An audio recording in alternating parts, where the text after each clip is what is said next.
Life's journey is often filled with challenges. Whether managing a business or engaging in ordinary labor, challenges and injustices are ever present. The attitude we display during these times often determines the boundaries of our personal achievements. Those who habitually blame others for their fate risk remaining stuck in their current situation. Only by ceasing to criticize the outside world and instead looking inward, constantly breaking through the shackles of our thinking, can we forge a stronger self. Zheng Guofan, a prominent official in the late Qing dynasty, once warned, those who harbor deep resentment will inevitably face many obstacles. His younger brother, Zheng Guohua, was gifted and held high hope, but he repeatedly failed in the imperial examinations. Initially self-possessed, he gradually developed resentment, blaming his bad luck, mocking the examiners for their inability to discern his true intentions, and even taking his anger out on his wife for her inadequate discipline, all the while failing to reflect on his own shortcomings. Upon hearing this, Zheng Guofan wrote home, expounding on the pros and cons, bluntly stating that complaining is a taboo in life.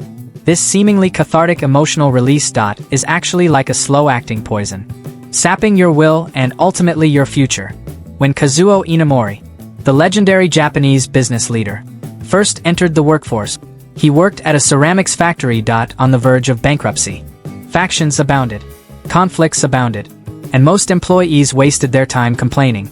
The young and energetic Inamori wrote to his family to confide his plight, only to be harshly rebuked by his brother. "You're constantly complaining, how can you possibly achieve anything?" Even after securing a new job, his brother withheld his household registration certificate to force him to stay. In this desperate situation, Inamori suddenly realized that instead of wasting time lamenting, he should shift his mindset and focus on the present. He made his laboratory his home, poring over new technologies day and night. Within a year, he developed a new material that not only saved the company but also laid the foundation for the future Kyocera Group.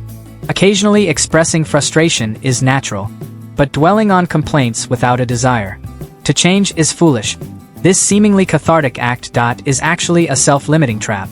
Habitual complainers often blame others for their mistake and refuse to acknowledge their own shortcomings, ultimately sinking deeper into a vicious cycle. Knowing that complaining is futile, they repeatedly fall into the same mistakes when faced with adversity. How can we break this mindset? Architect I.M. Pei's response is worth pondering. When asked how he handles external criticism, he calmly replied, "I never pay attention to it, because all my energy is focused on solving the problem." True strengths understand that rather than wasting their lives blaming others, it's better to find opportunities through self-reflection. Sages throughout history have demonstrated through their actions that the moment you stop complaining is the beginning of a life's transformation. A close look at those who have achieved extraordinary success reveals a transcendent and clear mindset. They are rarely entangled in worldly desires and distractions, devoting their full attention to their careers and self-improvement, rather than wasting their time in meaningless emotional drain.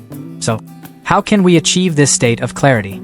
The answer lies in the small steps of daily practice. Life is a journey of tempering the mind. When complaints arise, if you can calmly examine them, you'll discover that their root often lies in certain obsessive beliefs. If you can then look within and identify the root cause, you'll find the key to self-transformation. We must understand that human nature is inherently bright. Selfish desires and distracting thoughts are merely dust that obscures our true heart. If we continually cultivate our thoughts and actions, brushing away selfish desires like polishing a mirror, the principles of justice and conscience will gradually emerge. As our inner clarity grows, positive thoughts will naturally arise, and complaints will naturally dissipate. In psychology, there's a principle called emotional backlash. Excessive complaining can become a self-fulfilling prophecy. Those who complain at the slightest setback often fall into a vicious cycle. For example, someone who constantly complains about a lack of future in work will eventually lose opportunities due to their negative attitude. Someone who constantly laments life is hopeless will see their fortunes deteriorate, just as they wish. Those who are constantly complaining will never have a smooth life, and their fate is often fraught with setbacks. In contemporary society, everyone struggles to survive under the pressure of survival. When daily routines become exhausting, People naturally gravitate towards those who radiate positive energy. However, persistently radiating negativity will ultimately alienate interpersonal relationships. After all, emotions are contagious, and no one is obligated to shoulder the emotional burden of others.